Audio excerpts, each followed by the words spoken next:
Well, more charges for Canada's most notorious pedophile. Gordon Stuckless is facing a slew of new charges going back decades. Welcome news, though, tonight for the brother of one of his victims. We've known for a couple of months that there were more victims coming forward, and we're very proud of, these three. Sadly, very little surprise in Gary Cruz's voice when we spoke to him late tonight about the latest charges. His brother Martin was one of the 24 men who Stuckless molested at Maple Leaf Gardens and then came forward in the 1990s.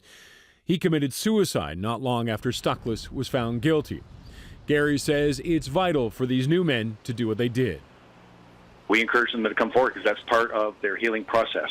It doesn't go away, and it never goes away for the rest of their lives, but it enables them to create a support group and to know that they're not alone. He takes it very hard because he thought that the last sentencing in June was the end of his road through the criminal justice system. But when you've offended against this many young men in your past, the road to justice is not necessarily one that comes to an end quickly.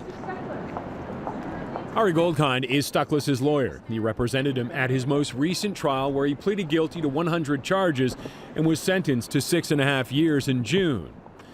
As for these 19 new charges, they are also historical, dating from alleged incidents between 1978 and 1983. The three men claim Stuckless abused them when he was their minor hockey coach.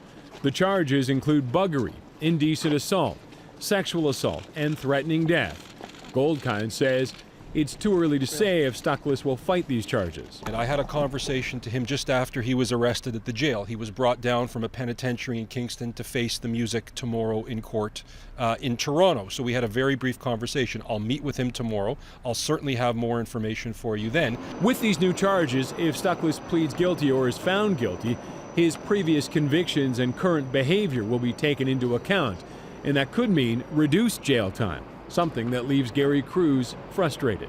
First offense for sexual abuse in the state of Florida is minimum 25 years. Our country is so far behind on this issue that we need to set precedents. What about having Stuckless labeled a dangerous offender? Goldkind says the Crown attorney tried that last time around and failed. The Crown's own expert said while he was a menace to society back then, given all of the steps he's done now, chemical castration, all the changes that he's made in his life, being in the community for 13 years, suggested he is not currently. It may not make a difference, though. Gary Cruz says, sadly, this nightmare is far from over. There's up to, possibly 600 more boys that we've been told by the experts that might come forward with the sexual abuse at Maple Leaf Gardens. And one other note, the Crown is in the process of appealing Stuckless's current 6-year sentence. And these new charges, Stuckless will appear on them and to answer to them at Old City Hall tomorrow morning at 9.